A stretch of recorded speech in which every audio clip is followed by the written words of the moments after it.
बिस्मिल्लाहिर्रहमानिर्रहीम। अस्सलाम वालेकुम नादरीन, आप यूट्यूब चैनल देख रहे हैं। मैं इमरान खान हूँ। पहली बड़ी ख़बर है नादरीन अमेरिका से, और ये ख़बर आई है रॉयटर्स की जानिब से। ये बैनुल-अक़वामी ख़बर रसा एजेंसी है और रॉयटर्स बड़ा मुस्तनद एक इदारा है। उसने ख़बर जारी की है और ये ख़बर पाकिस्तान के ऊपर पड़ने वाले एक दबाव की है। पाकिस्तान के आर्मी चीफ अभी जल्द ही डोनाल्ड ट्रंप से मिलने जा रहे हैं और ये मुलाकात होगी अमेरिका में, और इस मुलाकात के नतीजे में अमेरिका पाकिस्तान के ऊपर दबाव बढ़ा रहा है कि पाकिस्तान गज़ा के अंदर जल्द अज जल्द अपनी फ़ौज भेजे। अच्छा, मैं ये आपको बता देता हूँ पिछले दिनों जो डेवलपमेंट हुई इस हवाले से। कोई भी मुसलमान मुल्क जो स्टेबलाइजेशन फोर्स है उसके लिए अपनी फ़ौज को पहले नहीं भेजना चाहता। कई ममालिक के नाम भी सामने आ गए। कई ने कहा जी हम तो अपनी फ़ौज भेजना ही नहीं चाहते। अवाम के अंदर बड़ा रद्द-ए-अमल आ रहा है, मुसलमान मुल्कों में बड़ा सख्त रद्द-ए-अमल आ रहा है कि फ़ौज को नहीं भेजना, गज़ा के ख़िलाफ़, गज़ा के अंदर फ़ौज को नहीं भेजना, फ़लस्तीनियों को निहत्ता करने के लिए अपनी फ़ौज मुसलमान ममालिक इस्तेमाल ना करें। अब ममालिक के अंदर रद्द-ए-अमल आ रहा है और अमेरिका के साथ ये ममालिक और इनके हुक्मरान वादे कर चुके हैं। लिहाजा कोई कहता है जी हम जाएंगे नहीं, कोई कहता है जी कि हम पहले नहीं जाना चाह रहे, हमें पहले ना भेजें, पहले किसी और को भेजें। तो अब पाकिस्तान के ऊपर डोनाल्ड ट्रंप दबाव डाल रहा है, क्योंकि डोनाल्ड ट्रंप को ये पता है कि इन्होंने बहुत ज़बरदस्त खुशामद की हुई है। शहबाज शरीफ साहब ने जिस लेवल पे जाके तारीफ़ें की हुई हैं डोनाल्ड ट्रंप की, और आसिम मुनीर और शहबाज शरीफ के बारे में डोनाल्ड ट्रंप ने दावा भी किया कि इन्होंने मुझे कहा था कि पहले दिन से हम आपके साथ हैं इस सारे मनसूबे के अंदर। अब उस मनसूबे को अमली जामा पहनाना है। डोनाल्ड ट्रंप ये चाहते हैं कि मुसलमान ममालिक की फ़ौजें जल्द अज जल्द गाज़ा में पहुँचें और अपनी ड्यूटी संभालें। ड्यूटी उनकी क्या होगी? इसराइली सरहदों की हिफाजत करना और फ़लस्तीनी तंजीम जो हमास है उसको मुकम्मल तौर पे गैर मुसल्लह करना, और इस बात को यकीनी बनाना कि फ़लस्तीन के पास जो इलाके हैं गज़ा के, वहाँ से किसी भी किस्म का हमला कभी भी इसराइल के ख़िलाफ़ ना हो। अब ये चीज़ें डोनाल्ड ट्रंप चाहते हैं। हाल ही में डोनाल्ड ट्रंप की कुछ इस तरह की वीडियोज़ भी सामने आ रही हैं जहाँ पे बहुत उनको पजीराई की जा रही है उनकी इसराइल की जानिब से। और ये सब जानते हैं कि डोनाल्ड ट्रंप जब भी उन्हें मौका मिलेगा तो वो किसी भी मुल्क की जगह इसराइल को प्रायोरिटी देंगे। जब भी कभी अक़वाम मुत्तहिदा में कोई मामला आता है तो डोनाल्ड ट्रंप या अमेरिका की कोई और भी हुकूमत हो तो वो इसराइल के साथ खड़े होते हैं, इसराइल के ख़िलाफ़ कभी खड़े नहीं होते। तो ये अब एक दबाव है पाकिस्तान के हालिया अशरों के सबसे ताकतवर फ़ौजी सरबराह को अपनी ताज़ा हासिल करदा वसी इख्तियारात के बाद सबसे बड़े कड़े इम्तिहान का सामना है, रॉयटर्स ये कह रहा है। क्योंकि वाशिंगटन इस्लामाबाद पर दबाव डाल रहा है कि वो गज़ा में इस्तेहकाम के लिए कायम की जाने वाली फ़ोर्स में फ़ौजी दस्ते फ्राहम करे। फील्ड मार्शल आसिम मुनीर आइंदा चंद हफ्तों में वाशिंगटन का दौरा करेंगे और सदर डोनाल्ड ट्रंप से मुलाकात करेंगे। ये गुज़िश्ता 6 माह के दौरान इनके दरमियान तीसरी मुलाकात होगी, जिसमें गालिब इम्कान है कि गज़ा फ़ोर्स के मामला ज़ेर बहस आएगा। ये रॉयटर्स ने खबर दी है। अब देखें, 2 रास्ते हैं आसिम मुनीर साहब के पास, तीसरा रास्ता कोई नहीं है। एक रास्ता ये है कि वो इमरान खान को छोड़ दें और पाकिस्तान में इस्तेहकाम आने दें, क्योंकि इमरान खान को जेल में रखें तो उन्हें फिर सारी दुनिया की वो बातें भी माननी पड़ेंगी जो पाकिस्तानी पसंद नहीं करते।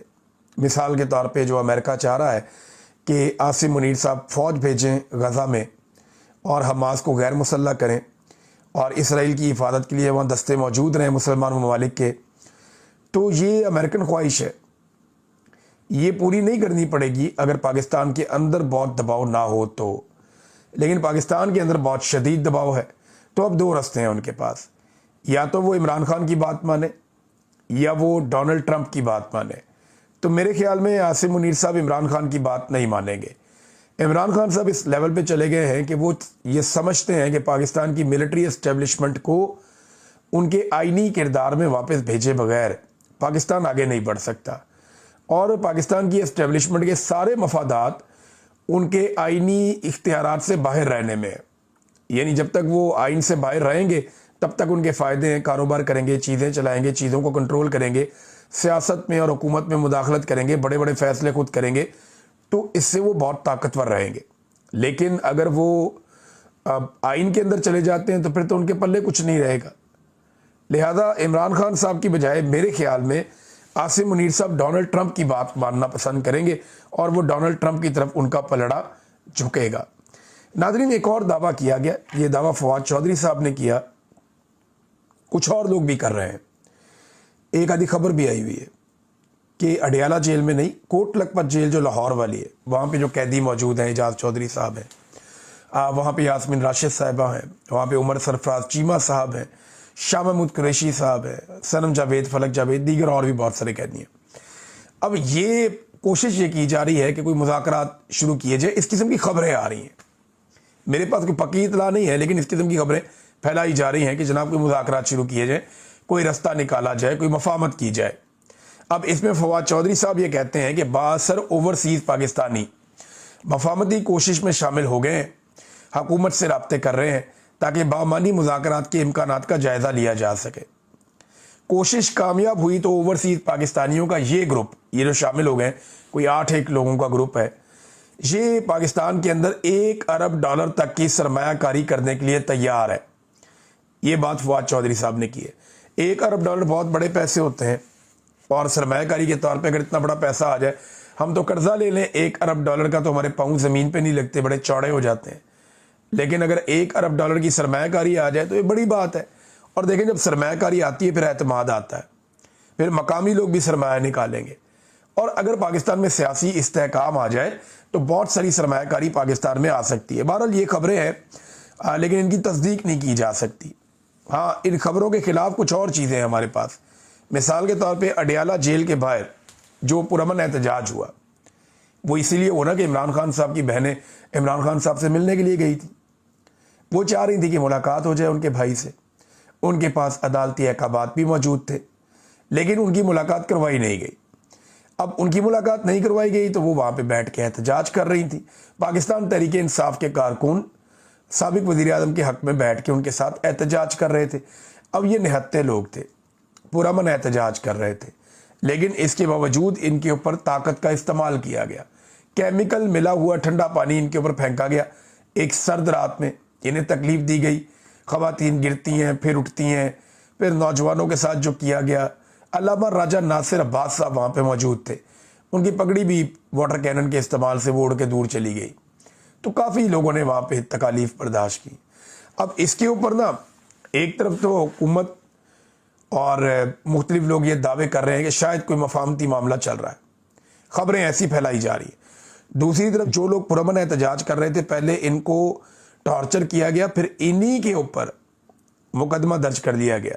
मुकदमे के अंदर दहशतगर्दी की दफ़ात शामिल कर दी गई हैं।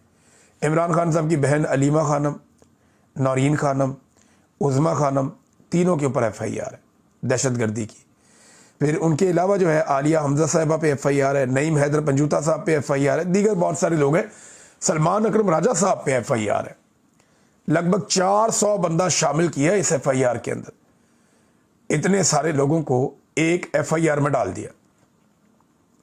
और उन्होंने किया क्या, वो पुरअमन तरीके से बैठे हुए। या एमनेस्टी इंटरनेशनल ने इसके ऊपर एक बड़ी आवाज़ उठाई है। एमनेस्टी इंटरनेशनल ने इसके बारे में जो स्टेटमेंट जारी किया, वो कह रहे हैं the repeated use of high pressure water cannon by authorities against peaceful protester outside Adiala jail in Rawalpindi is a flagrant violence of their right to peaceful assembly. Pakistan authorities must respect people's right to peaceful protest and end the disappropriate and punitive use of force। अब वो amnesty international भी इसकी मजम्मत कर रही, वो ये कह रही है कि जी ये वायलेशन कर रहे हैं पीसफुल असेंबली के लॉ की, यानी पुरअमन एहतजाज का हक पूरी दुनिया में सबको है। ये तो अक़वाम मुत्तहिदा भी कहता है, पूरी दुनिया कहती है। तो बजाय इसके कि लोगों को उसकी इजाज़त दी जाए, उनके ऊपर बार बार वाटर कैनन का इस्तेमाल किया जा रहा है। और ये उनका हक वापस उन्हें दिया जाए और पाकिस्तान को लोगों के इस राइट की इज्जत करनी चाहिए। और ये जो कुछ भी अभी किया जा रहा है, ताकत का इस्तेमाल गलत तरीके से, इसको पाकिस्तानी हुकूमत को ख़त्म करना चाहिए। ये बात की है एमनेस्टी इंटरनेशनल ने, इसके ऊपर उन्होंने एक स्टेटमेंट जारी किया है। नाज़रीन, एक और ख़बर मैं आपके सामने रखता हूँ कि देखें ना, बात हो रही है कि जनाब चीज़ें बेहतरी की तरफ जा रही हैं। तो चीज़ें बेहतरी की तरफ कहाँ जा रही हैं, ज़रा ये देखें आप। खैबर पख्तूनख्वा में इस वक्त 92 लोग हैं पाकिस्तान तहरीक इंसाफ के। ये पाकिस्तान तहरीक इंसाफ के टिकट के ऊपर तो इलेक्शन नहीं लड़े ना, सिर्फ हमायत के ऊपर इलेक्शन लड़े। कोई निशान कुछ था, कोई निशान कुछ था, तो इनको आज़ाद ही छोड़ा हुआ है इलेक्शन कमीशन ऑफ पाकिस्तान ने, और सुप्रीम कोर्ट ऑफ पाकिस्तान ने भी फैसला करके इन्हें आज़ाद छोड़ा हुआ है। तो ये 92 लोग हैं, ये लोग टूटे नहीं। इन 92 में से 70 अफराद ऐसे हैं अरकान असम्बली जो पुलिस को मतलूब है। अंदाज़ा कीजिए आप, ये पाकिस्तान में स्टेट ऑफ लॉ है कि 92 अरकान असम्बली में से 70 अरकान असम्बली पुलिस को मतलूब है।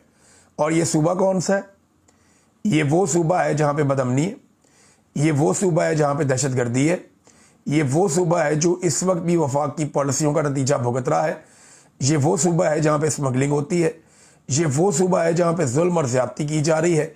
यानी एक ऐसा सूबा जो मल्टीपल मसाइल के अंदर घिरा हुआ है, जहाँ के लोग ये सोच रहे हैं कि उनके साथ ज़्यादती हो रही है। ऐसे सूबे में 92 अरकान असम्बली में से 70 अरकान असम्बली पुलिस को मतलूब हों, ये कितनी बड़ी ज़्यादती है, सोचें ज़रा इसके बारे में। अच्छा, ना सिर्फ ये बल्कि वज़ीर आला खैबर पख्तूनख्वा इश्तिहारी करार दे दिए गए। उनके जो सीनियर तरीन वज़ीर हैं मिना खान अफरीदी, वो भी इश्तिहारी करार दे दिए गए। अमजद अली इश्तिहारी, शफीउल्लाह जान इश्तिहारी और इकबाल अफरीदी भी इश्तिहारी। ये है नाज़रीन लुब्बे लुबाब कि एक सूबा जिसकी हालत इतनी ख़राब है, वफाक उससे दुश्मनी निभा रहा है और उसके अंदर सबको कभी इश्तिहारी करार दे रहे हैं या वो लोग पुलिस को मतलूब है। तो इस तरीके से तो ये पाकिस्तान को नहीं चला सकते। हाँ, एक चीज़ और हुई है, इमरान खान साहब के बेटों ने जो इंटरव्यू दिया वो बहुत ज़्यादा वायरल हो गया, हर तरफ रोला पड़ गया है और बहुत ज़्यादा दुनिया में वो फैल रहा है। पाकिस्तान तहरीक इंसाफ के लोग उसे दुनिया के कोने कोने में पहुंचा रहे हैं, उसकी व्यूअरशिप बहुत ज़्यादा बढ़ गई है। इमरान खान के बेटों ने खुलकर अपने वालिद के ऊपर होने वाली चीज़ों के बारे में बताया। और ये स्काई न्यूज़ है, अमेरिकन टीवी, और जो अमेरिकन गवर्नमेंट है इस वक्त, जिस पार्टी की हुकूमत है रिपब्लिकन्स की, वो लोग ज़्यादा इसी किस्म के चैनल्स देखते हैं। तो स्काई न्यूज़ के ऊपर ज़्यादा ये खबरें आने से ये मामला और उठेगा। जो जर्नलिस्ट हैं यल्दा हाकिम, अब इन्होंने ये इंटरव्यू लिया, उसके अलावा इन्होंने कुछ तजिया भी किया। तो यल्दा हाकिम जो है, इनकी 2 आर्टिफिशियल इंटेलिजेंस से ऑडियो वीडियोस बना दी गई। आपको याद है ये किया गया था इमरान खान की बहन नौरीन खानम के साथ, जब उन्होंने इंडियन मीडिया को इंटरव्यू दिया तो उसके बाद उनकी आर्टिफिशियल इंटेलिजेंस के ज़रिए से एक वीडियो बनाकर उस इंटरव्यू में शामिल कर दी गई और बाद में उसकी बुनियाद पे पाकिस्तान के वज़ीर दाखिला ने और दीगर वज़रा ने और हुकूमती लोगों ने बड़ा प्रोपेगेंडा किया इमरान खान की बहन के ख़िलाफ़। तो बाद में वो प्रोपेगेंडा एक्सपोज हो गया, इन्होंने माफ़ी भी नहीं मांगी। अब इसी तरह का प्रोपेगेंडा यल्दा हाकिम के खिलाफ किया गया, उन्होंने उठा के ये मामला पूरी दुनिया के सामने रख दिया। यल्दा हाकिम क्या कहती हैं ज़रा ये देखें। वो कहती हैं जी, following my interview with Imran Khan sons Qasim and Sulaiman, a second artificial intelligence deep fake of me has been circulated, this video is not real. और आगे वो बता रही हैं कि वीडियो कौन सी है, और ये जनाब पाकिस्तान के अंदर लोग इसको वायरल कर रहे हैं।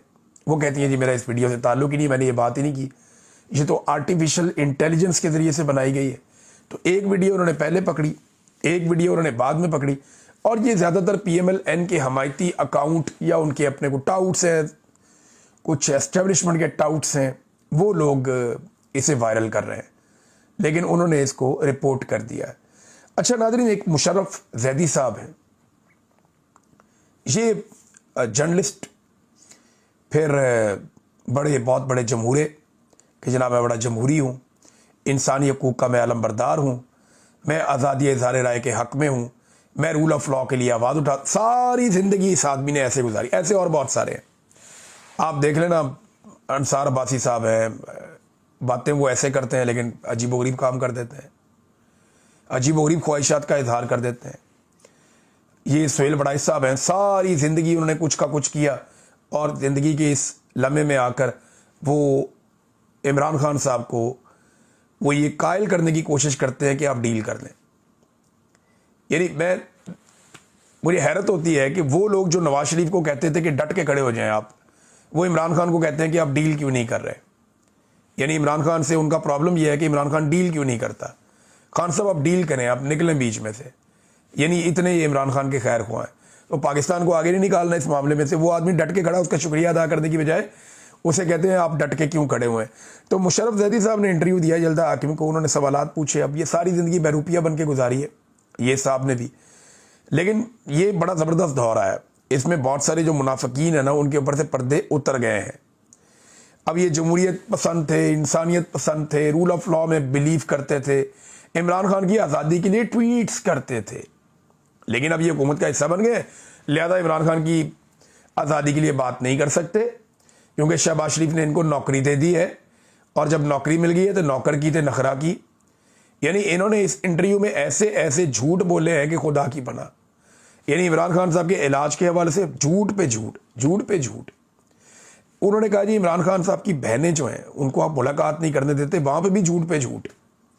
उन्होंने कहा जी वो बाहर धरना दे के फिर क्यों बैठी हुई है, कहते जी वो तो नहीं है, वो तो कारकुन है। हर चीज़ के ऊपर झूठ बोला, इतना झूठ बोला इन्होंने इंटरव्यू में, मैं हैरान हो गया कि यार ये किस तरह के लोग हैं। इन्होंने पाकिस्तानी कौम को चूना लगाया हुआ था कि हम बड़े ज़बरदस्त लोग हैं, इंसाफ पसंद लोग हैं, बड़े उसूल परस्त लोग हैं। नहीं, ये कुछ भी नहीं है, ये सारे के सारे फ्रॉड हैं, और ये एक एक करके एक्सपोज होते चले जा रहे हैं। जैसा कि जस्टिस तारिक महमूद जहांगीरी साहब, जिनका जाली डिग्री वाला एक केस लगाया हुआ है इस्लामाबाद हाई कोर्ट में, और ये मामला और कुछ नहीं है। जहांगीरी साहब ने इस्लामाबाद के 3 हलके खोल दिए थे, 3 हलकों का फैसला वो करने लगे थे, वो बहुत करीब पहुंच गए थे। एस्टेब्लिशमेंट ने उन पर बहुत दबाव डाला, उन्होंने एस्टेब्लिशमेंट की बात नहीं मानी, तो उनकी डिग्री जाली करके उनको फंसा दिया। ये किया पाकिस्तान की हुकूमत ने, पाकिस्तान के इदारों ने उनके साथ, लेकिन उन्होंने भी एक्सपोज करके रख दिया जस्टिस सरफराज डोगर को, जिनकी अदालत में ये केस चल रहा है। इन्होंने जस्टिस सरफराज डोगर साहब को ये कहा था कि जज साहब मेहरबानी करें और मेरा केस आप ना सुने, आपका नहीं बनता, लेकिन उन्होंने इनकार कर दिया। उन्होंने कहा जी मैंने तो केस सुनना है। अब जस्टिस तारिक जहांगीरी का चीफ जस्टिस सरफराज डोगर पर कोड ऑफ कंडक्ट की खिलाफ वर्जी का उन्होंने इल्ज़ाम लगा दिया। उन्होंने कहा डिग्री केस चीफ जस्टिस ने चंद दीगर के अलावा मेरे साथ डिस्कस किया था। चीफ जस्टिस सरफराज डोगर ने शदीद प्रेशर अपने ऊपर होना तस्लीम किया था कि मेरे पे बहुत ज़्यादा प्रेशर है आपके केस के हवाले से। और मेरे पे आपने मुझे कहा था जज साहब ने कि मेरे पे बहुत प्रेशर है आपके केस के हवाले से, बल्कि ये भी कहा कि आप इस्तीफ़ा दे दें, और मुझे तजवीज़ दी कि जनाब आप इस्तीफ़ा दे दें। इस किस्म की बातें मुझे की कि मैं अपनी पोस्ट के इस्तीफ़ा दे के निकल जाऊँ, ये मुझे चीफ जस्टिस ने कहा, और किसी और के हवाले कर दूँ। तो इस किस्म की चीज़ें जो है ना, वो उन्होंने कहा क्योंकि ये, और ये उन्होंने बता दिया जुडिशल काउंसिल को, ताकि ये केस चीफ जस्टिस के पास ना लगे। अदालत में भी उन्हें कहा था कि आप इसको ना सुने, लेकिन वो इसको सुनना चाह रहे थे। अब पोल खुल गया, सारी चीज़ सामने आ गई है। इसका वन लाइनर ये है कि एक ये नया मोड़ है इस सारे केस के अंदर। सुप्रीम जुडिशल काउंसिल से उन्होंने रुजू किया, और ये बड़ी खौफनाक शिकायत है, छोटी शिकायत नहीं है कि चीफ जस्टिस बुलाता है, बुलाकर मिलता है, मिलकर कहता है कि मेरे ऊपर बहुत दबाव है तुम्हारे केस में, तो तुम इस्तीफ़ा दे दो, तुम्हारे लिए अच्छा रहेगा। जब इस किस्म की बात चीफ जस्टिस करे तो इसका मतलब है वो दबाव में है, लिहाजा वो चीफ जस्टिस ये केस नहीं सुन सकता। ये है मामला और मुद्दा जनाब जस्टिस तारिक महमूद जहांगीरी साहब का। नाज़रीन, एक वज़ीर ने एक बड़ा अजीबोगरीब स्टेटमेंट दे दिया। स्टेटमेंट तो इनके बहुत सारे अजीबोगरीब होते हैं, लेकिन वज़ीर ने अब ये कह दिया कि 9 मई की